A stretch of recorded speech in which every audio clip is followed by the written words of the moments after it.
அன்பான தெய்வ பிள்ளைகளே, உங்கள் யாவருக்கும் இயேசு நாமத்தில் வாழ்த்து இந்த வெற்றிக்கான வார்த்தைக்கு உங்கள் அன்புடன் அழைக்கின்றேன். இன்றைக்கான வெற்றியின் இயேசு வார்த்தை கேளுங்கள். யோவான் என்ற சுவிசேஷம் 14ஆம் அதிகாரம் அதில் 17ஆம் வசனம் சொல்லுகிறது, உலகம் அந்த சத்திய ஆவியானவரை காணாமல் அறியாமல் இருக்கிறபடினால் அவரை பெற்றுக்கொள்ள மாட்டார்கள். அவர் உங்களுடன் கூட வாசம் பண்ணி உங்களுக்குள் இருப்பதால் நீங்கள் அவரை அறிவீர்கள்.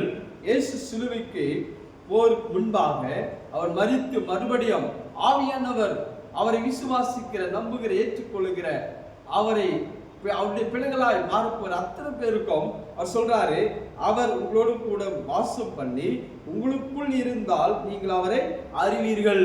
சோ நாம் பெறப்போகிற ஆவியானவர் அவர் எப்படி இருக்கிறார்னா, அவர் உங்களுடன் வாசம் பண்ணி உங்களுக்குள் இருக்கிறார்.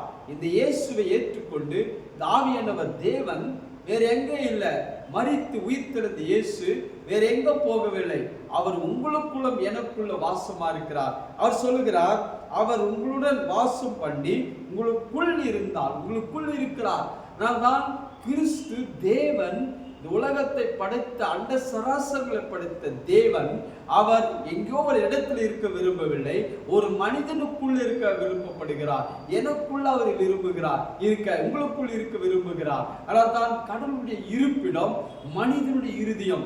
உங்களுக்குள் எனக்குள் வாசமா இருக்க வேண்டும். நீங்கள் தான் தேவனுடைய ஆலயம். அவர் உங்களுக்குள்ள வாசம் இருந்து உங்களுக்குள்ள அவர் இருக்கிறார். ஆனால் தான் பவுல் சொல்லுகிறார், கிறிஸ்துவானவர் மகிமையின் நம்பிக்கையாய் உங்களுக்குள் இருப்பதே அந்த பெரிய ரகசியம். கிறிஸ்து மரித்து உயிர்த்தெழுந்து பரமேறின கிறிஸ்து வேற எங்க இல்லை, அவர் உங்களுக்குள்ளும் எனக்குள்ள வாசமா இருக்கிறார். நமக்குள்ள உயிரோடு அவர் வாசம் பண்ணி தங்குகிறார். பைபிள் சொல்கிறது, நாங்கள் வந்து அவனோடு கூட வாசம் பண்ணுவோம். இன்னைக்கு கிறிஸ்து எனக்குள்ள உங்களுக்குள்ள இருக்கிறார், உங்களுக்குள் வாசமா இருக்கிறார், உங்களுக்குள் தங்கியமா இருக்கிறார். உங்களுக்குள் தங்கி வாசம் பண்ணி இருக்கிறபடினால் அவரை பாருங்கள், அவரை அதை உணருங்கள்.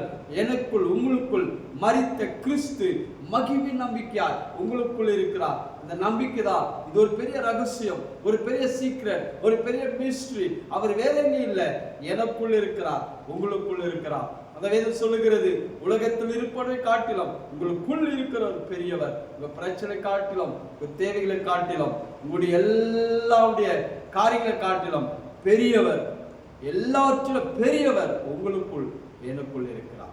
இதுவே பெரிய சத்தியத்தை அறியுங்கள், விடுதலோடு வாழுங்கள். கர்த்தர் உங்களை ஆசீர்வதிப்பார்.